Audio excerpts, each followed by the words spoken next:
নতুন সরকারের কাছে আলেমদের প্রত্যাশা কি? আলেমদের প্রত্যাশা কি? আমি তো আর সব আলেমদের প্রতিনিধি না যে সবাই আমাকে দায়িত্ব দিচ্ছে আমি সবার প্রত্যাশা বলে দিব। তবে আমার ধারণা ওলামা একরামের প্রত্যাশা, সর্বস্তরের মানুষের যে প্রত্যাশা রয়েছে সেটা আসলে পরিমাণে অনেক বেশি না, যদি আমাদের সমাজের সমস্যা অনেক বেশি।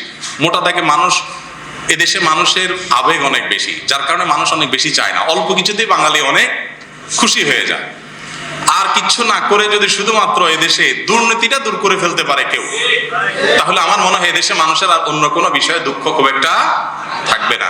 যদি দুর্নীতি মুক্ত সমাজে কোথাও কোনো টাকা লাগবে না, মামু খালু লাগবে না, হাই হ্যালো লাগবে না, সবার জন্য একরকম নিয়ম থাকবে, এটা যদি করা যায়, অর্থাৎ অবিচার, বৈষম্য, জুলুম, চাঁদাবাজি, ঘুষ, এগুলোকে যদি জাদুঘরে পাঠিয়ে দেওয়া যায়, এগুলো যদি করতে দেওয়া না হয়, জিরো টলারেন্সে যাওয়া হয়, এটা যদি প্রতিষ্ঠা করা যায়, আমার মনে হয় এই সরকারের কাছে, নতুন সরকারের কাছে মানুষের এর চাইতে আরো অনেক ডিমান্ড আছে, কিন্তু এর চাইতে বড় ডিমান্ড আমার মনে হয় আরেকটা নাই।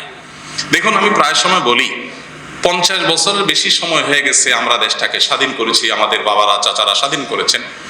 তো 50 বছরের বেশি হওয়ার পরও এই দেশে এতগুলো সরকার আসছে গেছে, কোন সরকার এদেশের মানুষের খাবার, মুখের খাবার এবং পানীয়টাকে নিরাপদ করতে পারে নাই। পৃথিবীর বিভিন্ন দেশে আপনারা যাবেন, যারা বিভিন্ন দেশে গেছেন, আপনি পানি পান করবেন, পানি পানের যে ব্যবস্থাপনা একটা রাষ্ট্রে সব জায়গায় আছে, 100% সেফ, নিশ্চিন্তে আপনি পানি পান করতে পারবেন। আমরা যখন বাইরে যাই, আমাদের দেশে দোকানে গেলে, মুদি দোকানে গেলে একটা কেকের প্যাকেট, একটা বনের প্যাকেট বা একটা আপনার ফাস্টফুড আইটেম, এটা মুখে দিতে আমরা 10 বার চিন্তা করি। আর রাস্তার পাশে যে সমস্ত চটপটি বানায়, এটা বানায়, এগুলো খাইতে আমাদের 10 বার চিন্তা হয় যে না জানি কি দিয়ে রাখছে, না জানি কিভাবে তৈরি করছে, তাই না?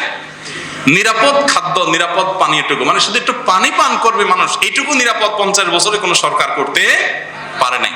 কিন্তু আপনি বাহিরে যাবেন, অবাক হয়ে যাবেন, থাইল্যান্ডের রাস্তা রাস্তা যে আপনার স্ট্রিট ফুড আছে, 100% টেনশন মুক্তভাবে আপনি খেতে পারবেন, কোনো টেনশন নাই যে এগুলো অন্তত হেলদি। হালাল হারাম এর ব্যাপার আছে, সেটা ভিন্ন বিষয়, কিন্তু একেবারে টেনশন মুক্ত হেলদি, অর্থাৎ এটা তারা নিশ্চিত করছে কেউ কোনোভাবে এগুলোতে কোনো অন্যায় করতে পারে না। আর আমাদের এখানে পুলিশে কিছু টাকা দিয়ে দিতে পারলে সব হালাল, আর পুলিশে টাকা না দিলে হালাল জিনিসও কি হারাম হয়ে যায়, দৌড়ের উপরে থাকা লাগে। তো এই পরিস্থিতির অবসান হওয়া দরকার। 50 বছরের বেশি হয়ে গেলেও আমাদের পরে যারা স্বাধীন হয়েছে সে সমস্ত দেশে আমাদেরকে চাকর হিসাবে নেওয়ার জন্য আমাদের মন্ত্রীরা গিয়া ধর্ণা দিয়ে বসে থাকা লাগে যে আমাদের দেশ থেকে কিছু চাকর হিসাবে নেন, অন্তত ভিসা দেন। এটা আমাদের জন্য লজ্জা। এই ব্যর্থতা এদেশের সাধারণ মানুষের না, এই ব্যর্থতা এদেশের রাজনীতিবিদদের, এই ব্যর্থতা এদেশের যারাই যখন সরকারে আসছে তাদের, যত সরকার আসছে, আমি নির্দিষ্ট কারণ করে বলতেছি না, এই ব্যর্থতা তাদের সবার। আমাদের অনেক সীমাবদ্ধতা আছে, খনিজ সম্পদ নাই, অনেক কিছু নাই, আমরা জানি, কিন্তু এদেশের মানুষের মধ্যে প্রচন্ড কর্মস্পৃহা আছে। আমি 10 বছর প্রবাসে ছিলাম, আমি জানি, আমি কাছে থেকে দেখেছি, অন্য অনেক দেশি মানুষের চাইতে বাংলাদেশি প্রবাসীরা কাজের প্রতি অনেক বেশি আন্তরিক। এবং মিডিল ইস্টে আপনি সৌদি আরবে, দুবাইতে দেখবেন যে কফিলরা, মালিকরা বাঙালি লোক বেশি খোঁজে, কারণ বাঙালি কাজের ব্যাপারে খুব সিরিয়াস, তারা খুব পরিশ্রমী হয় অন্য দেশের তুলনায়। তো এদেশের মানুষকে সঠিকভাবে গাইড করে এদেশে আরো অনেক উন্নতি করা যেত।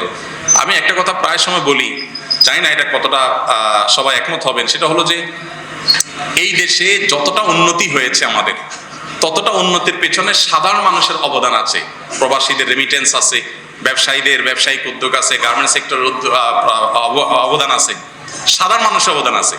সরকারগুলোর আসলে সেখানে উল্লেখযোগ্য, ছোটখাটো তো আছেই, উল্লেখযোগ্য কোনো ম্যাসিভ লেভেলের অবদান সরকারের, কোনো সরকারেরই নেই। বরং দুর্নীতির মাধ্যমে, অপশাসনের মাধ্যমে আমরা যতটুকু পিছিয়ে আছি, এগুলো সবগুলো ভাগে ভাগে সব সরকারই কম বেশি করছে, সোজা কথা। অতএব নতুন সরকারে যারা আসছে, আমার মনে হয় তাদের প্রতি যে ডিমান্ডগুলো আছে, এর ভিতরে 1 নম্বর হলো সংখ্যালঘুদের নিরাপত্তার ব্যাপারে এই দেশে মানুষ খুব কনসার্ন। আশেপাশের অন্যান্য দেশের তুলনায় আমাদের দেশে সংখ্যালঘু নির্যাতন তাদের তুলনায় অনেক কম হয় আলহামদুলিল্লাহ, কিন্তু সেটাকে আরো আমরা কমে আনতে চাই, আনা উচিত আমাদের। সে ব্যাপারে সচেষ্ট থাকার পাশাপাশি এদেশের সংখ্যা লঘিষ্ঠ মানুষ বা যেই ধর্মের মানুষ সবচেয়ে বেশি মুসলমান, তাদের চিন্তা চেতনা, তাদের বিশ্বাস, ধ্যান ধারণা যেন সরকারের সিদ্ধান্ত, তাদের কথায় কাজে যেন প্রতিফলিত হয়। এদেশে মানুষ কথায় কথায় বিসমিল্লাহ বলে, কথায় কথায় আল্লাহর নাম বলে। এখন এদেশের শাসন যারা করবেন তাদের মুখে যদি সেগুলো না আসে, তাহলে সেটা কখনো জনগণের আশা আকাঙ্ক্ষার প্রতিফলন হতে পারে না। অতএব প্রথমত তাদের কাছে আমাদের চাওয়া হলো, আলেম সমাজ বা আমার একজন আলেম হিসাবে আমার চাওয়া হলো যে সংখ্যালঘুদের নিরাপত্তার ব্যাপারে আলহামদুলিল্লাহ এদেশে মানুষ খুবই দায়িত্বশীল, সহাবস্থানে বিশ্বাসী। এদেশে দাঙ্গা বলতে যেটা বোঝায় ধর্মীয় দাঙ্গা, আশেপাশে সব দেশে হলেও এদেশে আলহামদুলিল্লাহ কখনো উল্লেখযোগ্য সেরকম কোনো দাঙ্গা হয়নি। ছোটখাটো যে ঘটনাগুলো ঘটছে সেগুলো কমাতে হবে, সচেষ্ট থাকতে হবে। তার পাশাপাশি সংখ্যাগরিষ্ঠ মানুষ যে মুসলমানরা আছে তাদের চিন্তা চেতনা, তাদের আদর্শ বিশ্বাস, এটার প্রতিফলন যেন সরকারের সকল কাজে কর্মে পদক্ষেপে হয়, এ ব্যাপারে তাদেরকে সতর্ক থাকতে হবে। দ্বিতীয়ত যে প্রত্যাশা তাদের কাছে সেটা হলো জুলুম, চাঁদাবাজি, পেশি শক্তির যে অপব্যবহার, এটার কারণে যে আমরা অতিষ্ঠ, সে বিষয়টাকে তারা যেন দূর করতে পারে। ধরুন আমাদের সমাজে এই যে জুলুম, চাঁদাবাজি, এগুলোর কারণে কি হয় আপনারা সবাই জানেন। একটা সবজি উৎপাদন করে যে গ্রামের কৃষক, ওই বেচারা সেটার যে দাম পায়, শহরে আসার পর সেটা যে বিক্রি হয়, এখানে গ্যাপ বা ব্যবধানটা আকাশ আর পাতাল। কৃষক হয়তো কেজি 2 টাকা, 3 টাকা, 5 টাকা পাচ্ছে, আর ঢাকা এসে সেটা বিক্রি হচ্ছে 40 টাকা, 50 টাকা, 60 টাকা। এত বড় গ্যাপ কেন হচ্ছে? আমরা সবাই জানি কেন হচ্ছে। চাঁদাবাজির কারণে হচ্ছে। রাস্তা রাস্তা ট্রাক থামায় থামায় চাঁদাবাজি, সব পর্যায়ে আড়তে চাঁদাবাজি। এই চাঁদাবাজি করা মানুষদের সংখ্যা তো অনেক বেশি না। যদি কোনো সরকার সিরিয়াস হয় যে আমরা এগুলো বন্ধ করব, তাহলে কৃষকও বেশি দাম পাবে, আবার ভোক্তাও অনেক বেশি দামে কিনতে হবে না, একটা ভারসাম্য ভাব আসবে। অতএব এই যে কোনো মূল্যে জুলুম, চাঁদাবাজি এবং পেশি শক্তির অপব্যবহার এটা বন্ধ করতে হবে। এটা হলো একটা বড় প্রত্যাশা। দেখুন ঢাকা শহরে আপনি মহাখালী যদি যান, কখনো কখনো কারণ বাজার ফ্লাইওভারের এখানে দেখি, আপনারা খেয়াল করেছেন নিশ্চয়ই, বিশেষ করে মহাখালীতে এটা আমার চোখে বেশি পড়েছে, আরো অন্য জায়গাতেও আছে। আমি তো সব দিকে আমার মুভমেন্ট থাকে না, তো এই সাইডে আমার মুভমেন্ট বেশি। আমি দেখেছি যে মহাখালী যে বাস টার্মিনালটা আছে, ওটার আশেপাশে রাস্তার ধারে দেখবেন আপনারা বড় বড় বাসগুলো পার্কিং করে রাস্তার উপরে রেখে দেয়। সন্ধ্যা সারাদিন ট্রিপ মেরে এসে সন্ধ্যার পরে পার্কিং করে, সকাল পর্যন্ত পার্কিং থাকে। এখন আপনি রাত 8টা 9টা বাজে যদি ওই রোডে যান, দেখবেন বিশাল জ্যাম। কেন জ্যাম হয়েছে? কারণ রোডের অর্ধেক 3 লাইন পার্কিং। 3 লাইন কি করছে? বাস পার্কিং করে ধুয়ে দিছে, সকাল পর্যন্ত এটা পার্কিং এ থাকবে। তো জনগণের ট্যাক্সের টাকা রাস্তা হয়েছে, যেই বাস কোম্পানি ব্যবসা করতেছে, এটা কি তার পার্কিং এর জন্য আমরা টাকা দিয়ে রাস্তা তৈরি করেছি? কোটি কোটি টাকা দিয়ে তুমি বাস কিনতে পেরেছো, তোমার বাস রাখার জন্য পার্কিং এর জায়গার ব্যবস্থা কেন করতে পারো নাই? পারে নাই। এই জন্য কত টিভিতে এটা নিয়ে নিউজ হয়েছে, কিন্তু এটার কোনো অবসান হয় নাই। সিএনজি আলাদেরকে দেখবেন যে মান্থি কে না জানে, এগুলো ওপেন সিক্রেট। মান্থি জানেন না আপনারা? যে মাসে মাসে চাঁদা দেয় পুলিশ অফিসারকে, তার কার্ড থাকে, যে কোনো জায়গায় দেখলে ছেড়ে দেয়। মানে জুলুম, চাঁদাবাজি এগুলো এত খুল্লুম খোলা হয়ে গেছে যে এটা সমাজের রন্ধ্র হয়ে গেছে। অতএব আমার মনে হয় অন্যান্য মানুষের মতো আলেমদের প্রত্যাশা হলো যে জুলুম, চাঁদাবাজি এবং পেশি শক্তির ব্যবহার বন্ধ করা। 3 নম্বর চাহিদা হলো, প্রত্যাশা হলো দুর্নীতির ব্যাপারে জিরো টলারেন্সে যাওয়া। কোনো অফিসে, আদালতে, কোথাও যে মানুষের যাতে পেরেশানি পোহাতে না হয়, যে মামু খালু ছাড়া কিছু হবে না, হাই হ্যালো ছাড়া কিছু হবে না, এরকম যেন না হয়। সবার জন্য যাতে সমান সুবিধা থাকে।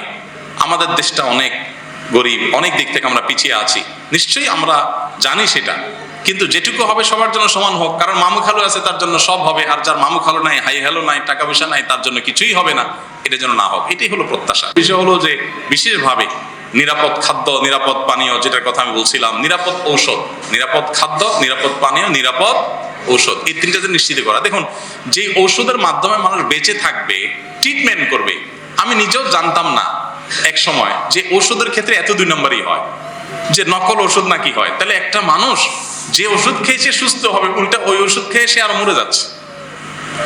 বাংলাদেশের বহু গ্রামে, আমি আমার গ্রামের কথা বলি, আমার গ্রামে লক্ষ্মীপুরে, আমার গ্রামে শুধু আমাদের বাড়িতে 8 জন মানুষ ক্যান্সারে মারা গেছে। আমার বাবা নিজে ক্যান্সারে মারা গেছে, আমার হাতের উপর দিয়ে চটপট করতে করতে। আমার চাচারা কয়েকজন মারা গেছে, চাচাতো ভাইয়েরা কয়েকজন মারা গেছে। কেন? খবর নিলাম যে পানি যেটা খায় পুরা গ্রামের মানুষ, এটা ক্যান্সারের কারণ।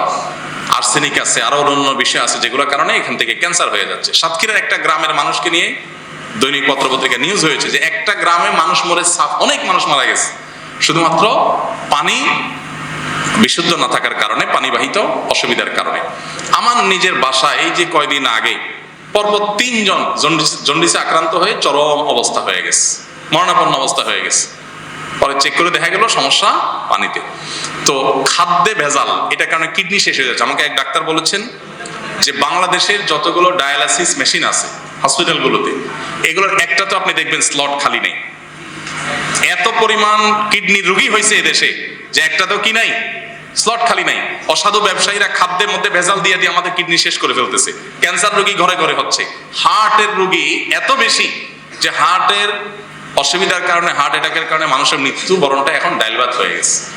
এখন এগুলোর জন্য দরকার কি?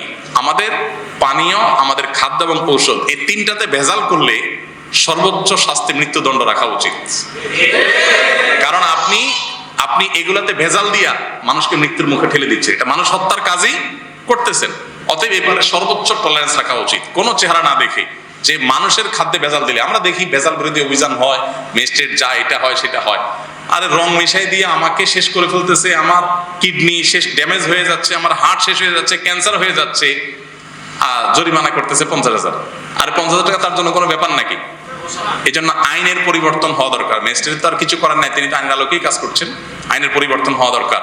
নিরাপদ খাদ্য, নিরাপদ পানীয়, নিরাপদ ঔষধ, এটা নিশ্চিত করতে হবে যদি আমাদের বাঁচতে হয়।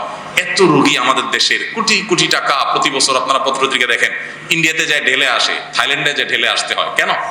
কারণ এদেশের চিকিৎসা ব্যবস্থা সেরকম উন্নত হয় না। চিকিৎসা ব্যবস্থার প্রতি এদেশে কি হয়েছে আমাকে বলেন? 50টা বছর ধরে যেটা হয়েছে, একেবারে হয় না তো আমি বলবো না, কিন্তু যেগুলো হয়েছে তার চাইতে বহুগুণ বেশি হতে পারতো।